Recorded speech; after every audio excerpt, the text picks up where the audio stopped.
День. Я вас приветствую на вебинаре по организации школьного муниципального этапа по Всероссийской олимпиады школьников по экологии. Меня зовут Трофимов Илья Евгеньевич, я заместитель председателя ЦПМК по экологии. Ну, во-первых, хочу всех поздравить с началом учебного года. Прошлый год у нас оказался очень необычным. Посмотрим, как будет дела в этом году. Ну и основных людей, кто у нас принимать основное участие. Поздравляю с началом нового цикла Всероссийской олимпиады школьников по экологии. Основным документом, которым регулируется проведение Всероссийской олимпиады, является порядок, утвержденный министерством. Большая часть людей из вас его знает, но тот, кто столкнулся впервые, я вот основные положения озвучу. Первое. Рабочий язык является русский. Взимание оплаты с участников Олимпиады запрещено. Состав жюри рекомендуется менять не менее чем на 1/5 раз в 5 лет. Ну, понятие, что нужно люди должны быть компетентные, объективные, соблюдать нормы и профессиональную этику. Специфика Олимпиады. Олимпиада состоит, как вы все знаете, из 4 этапов. Это школьный, муниципальный, региональный и заключительный. Специфика школьного муниципального тем, что она находится в полном ведении органов, региональных органов власти, так же как региональных ЦПМК, то есть ваших. Вы разрабатываете задания, полностью все контролируете, все делаете. А специфика регионального исключительного этапа заключается в том, что этим уже занимается как раз центральная ЦПМК. Небольшое добавление. Сейчас готовится новое положение. Мы не знаем окончательно, какое оно будет, как будут распределяться полномочия, но школьный и муниципальный этап пока идут по старому положению, в котором все было. Начнем со школьного этапа. Школьный этап проводится по положению для учеников 4-11 класса, но мы классически обычно работаем с 9-11, но детям разрешено, разумеется, участвовать. Просто когда мы разрабатываем комплекты, они могут пользоваться, соответственно, комплектом, начиная с 9 класса. Окончание школьного этапа не позднее 1 ноября, пока ничего не менялось. Участие индивидуальное. И, соответственно, кто может участвовать? Как я сказал, это школьники 4-11 класса. В случае выбора младших классов комплекта более старшего, то есть 9 класс, например, может выбрать и комплект 11 и 10 класса, то на следующем этапе они обязаны будут, соответственно, решать задания более старшего класса. Вот. То есть разное мнение по поводу того, привлекать ли учеников, так скажем, 4, 7, 8 класса, вот в этом диапазоне. Потому что, конечно, эти испытания достаточно стрессовые, но, опять же, учителя сами решают, кого направлять, так же, как и регион, кого не направлять. То есть рекомендовать, не рекомендовать, запретить мы не можем. Следующий этап у нас муниципальный. В муниципальном этапе уже, соответственно, несколько сужаются рамки классов. Это мы с 7 по 11 класс. Ну и, соответственно, закончится он должен не позднее 25 декабря. Кто участвует? Участвуют также школьники, победители, призеры регионального уже, школьного этапа, те, кто прошли школьный этап. Ну и, соответственно, призеры, победители муниципального этапа уже выходят на региональный этап. По поводу заданий все то же самое, то есть задания зарабатываем мы обычно на 9, 10, 11 класс. Соответственно, если кто-то выбрал старший класс, то на следующем этапе они опять точно так же работают по этим же заданиям.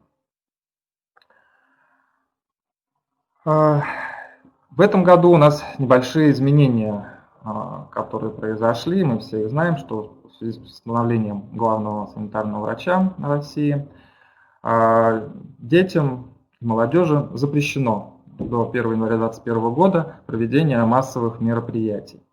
В связи с этим рекомендуется предусмотреть возможность проведения Олимпиады с использованием информационно-коммуникационных технологий. Сразу знаем, что да, только что это было такой вопрос коллеги по Олимпиаде по химии задавался. Первое. Решение о том, в каком виде это будет проводиться, принимает сам субъект федерации. Да, мы понимаем, что это достаточно сложно будет. Я сейчас сразу тогда отвлекусь, да, вот на вопрос, как по-вашему можно научить прозрачность проведения муниципального этапа.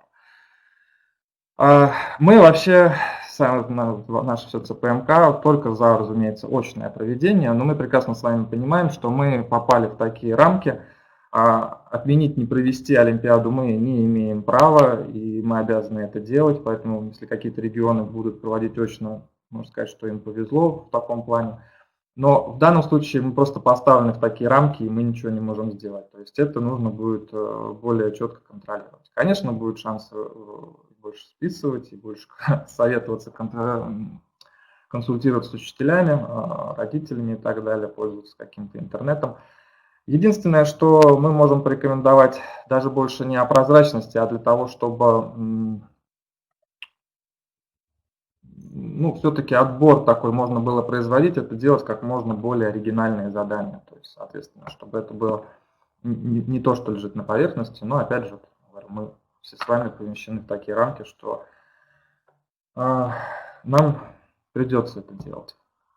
Ну а теперь давайте поговорим как раз вот о самой Олимпиаде, о том, что мы можем делать, что мы должны делать. Как я уже сказал, школьные муниципальные этапы разрабатываются, соответственно, региональными центральными предметно-методическими комиссиями. Ими же контролируется в какой-то степени, соответственно, жюри тоже назначается у вас на местах, которое все делает. Значимость Олимпиады мы все время стараемся это подчеркивать, что мы как раз стараемся выявить и развить у обучающих творческих способностей, ну и интерес к научной деятельности. Почему экология? И с одной стороны, мы все знаем, что обязательного предмета его нет. Сейчас его вводят как предмет по выбору. Мы знаем, что не так много людей могут вести. Но мы считаем, что экология один из главных предметов, который может быть, потому что это и научная дисциплина, и мировоззрение, которое формирует культуру поведения человека, которая очень помогает, в дальнейшем должна помогать, чтобы нашу страну делать лучше, сильнее, воспитание патриотизма и так далее.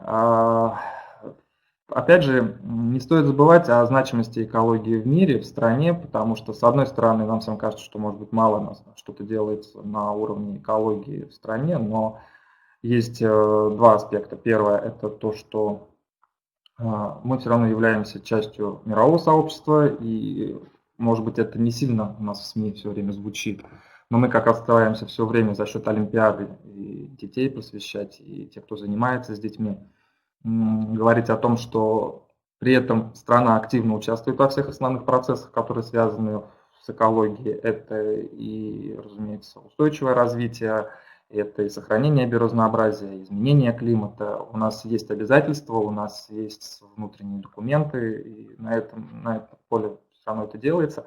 Но, к сожалению, это достаточно мало в открытых СМИ, в обычных транслируется. Но в то же время вся информация открыта, и очень важно про это не забывать. В стране тоже знаете, что, в принципе, во-первых, мы постоянно сталкиваемся с катаклизмами, которые мы видели, то разливы нефти, то жара, наводнения, которые происходят у нас каждый год все больше и больше. В то же время, что-то, чтобы с этим делать, у нас есть еще национальный проект «Экология». Один вопрос, как он идет, кому-то нравится, кому-то не нравится, но хотя бы это уже объявлено, это есть, и что-то в этом направлении делается, что мы тоже считаем очень важно, и про это надо не забывать.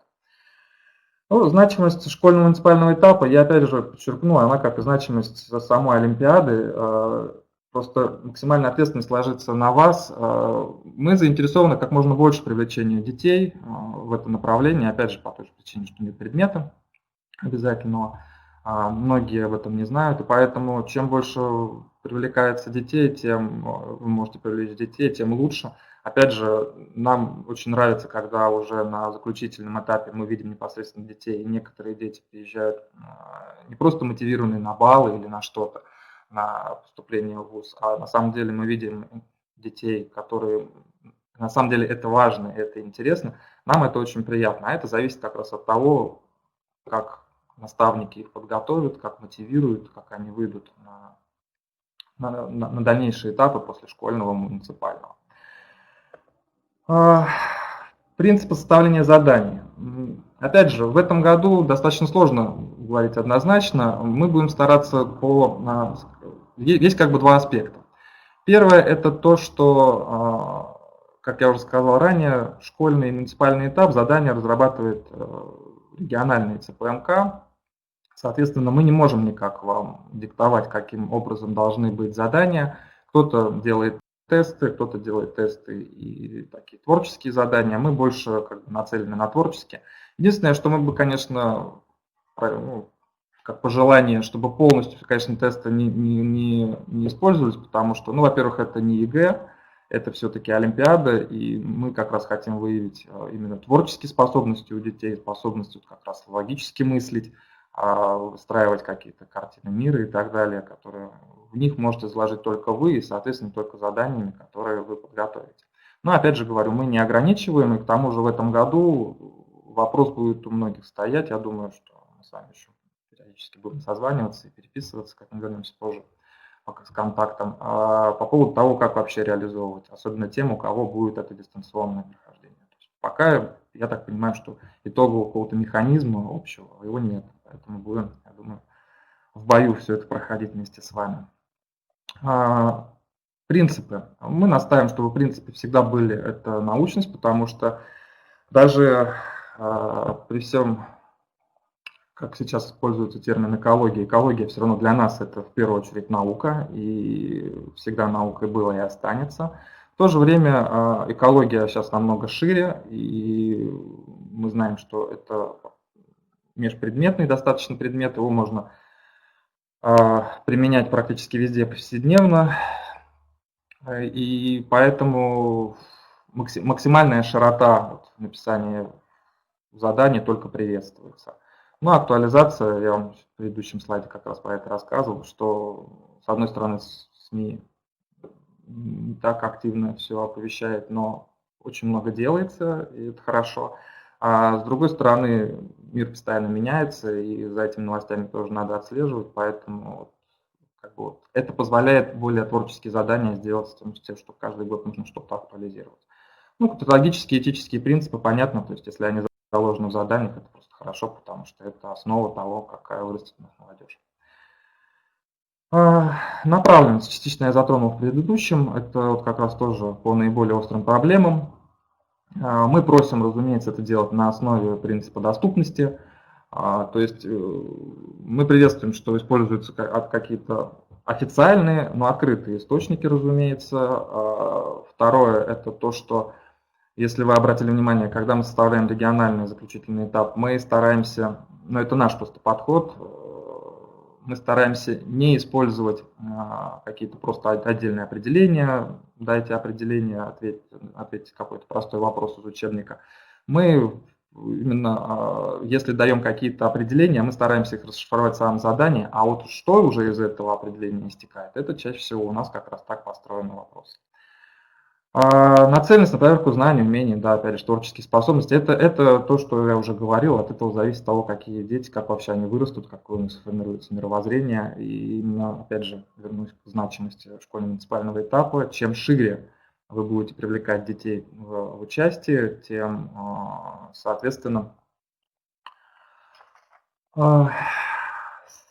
больше детей придет на следующие этапы не мотивированные просто получение диплома, да, то есть, хотя это тоже хорошо, эта мотивация по жизни, она помогает таким людям обычно, но и придет все-таки большое количество творческих детей, которые хотят не просто там куда-то пробиться, а что-то сделать хорошее для жизни.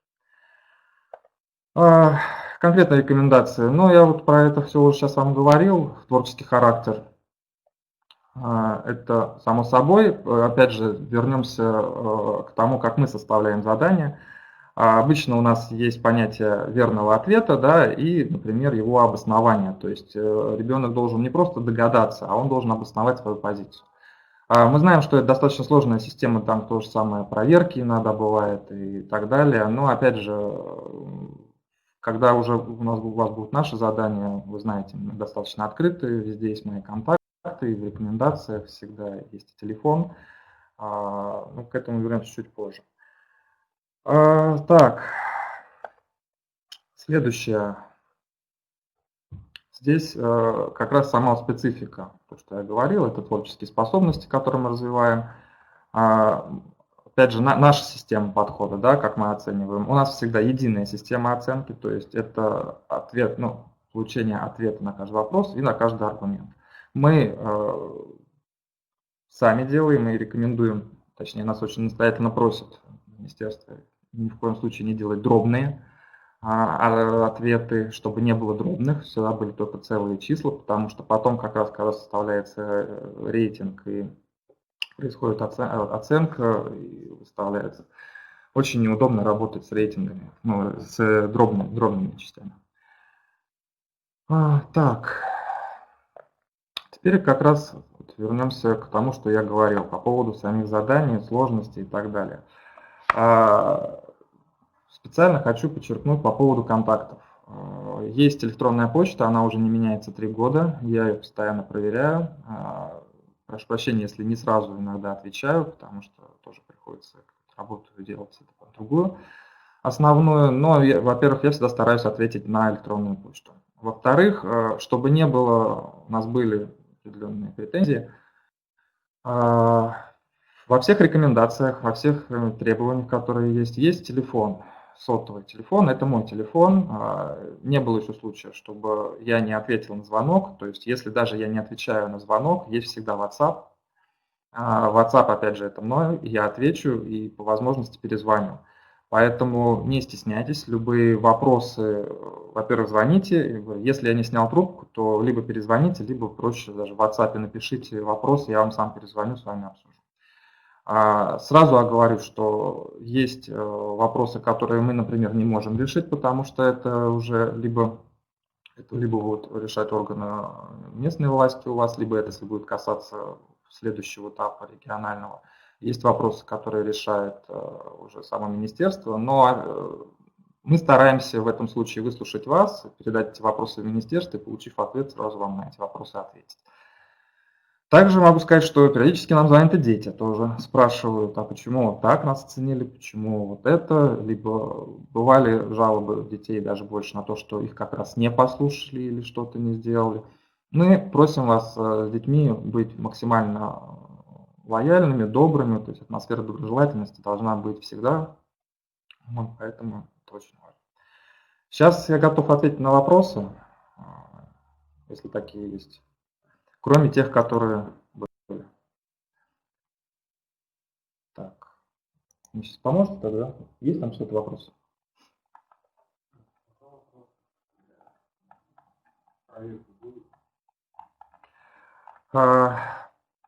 Хороший вопрос.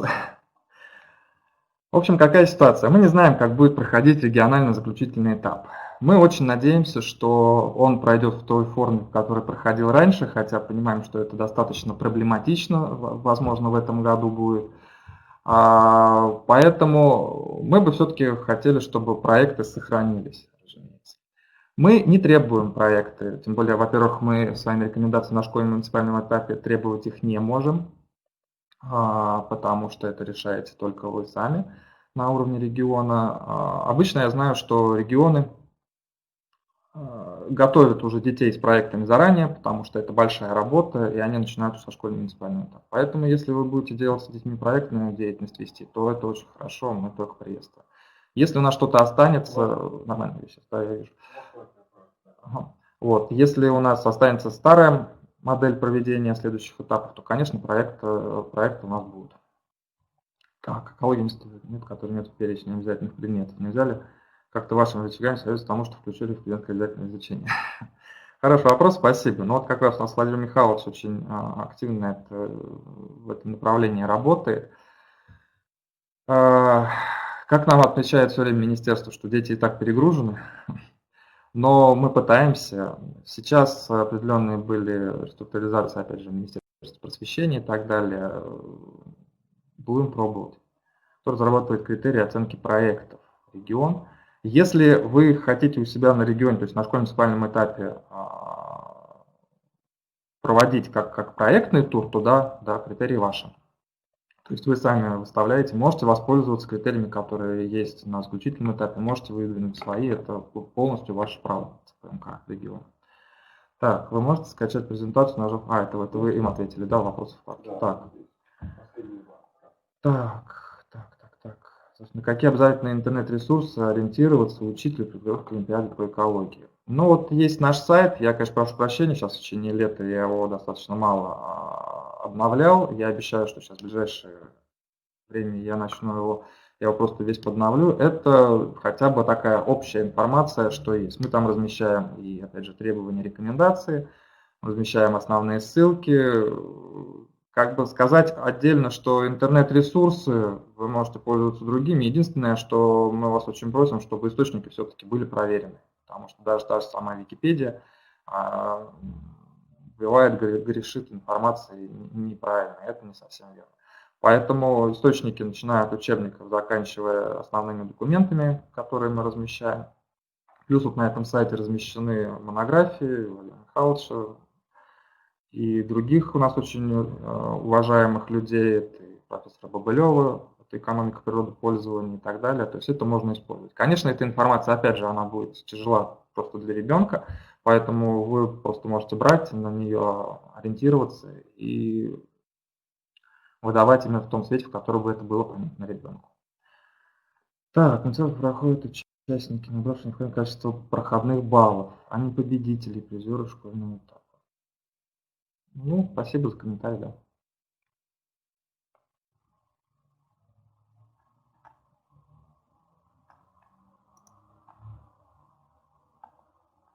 Спасибо. Ну, если нет вопросов, да, там, или подождем еще как? Давайте минутку подождем. Хорошо.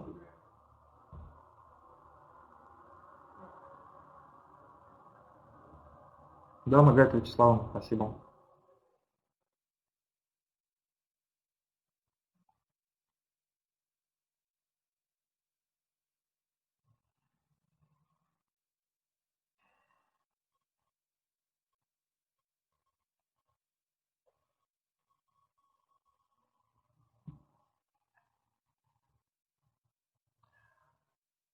Ну все, коллеги, большое спасибо вам еще раз. Еще раз поздравляю вас с началом учебного года.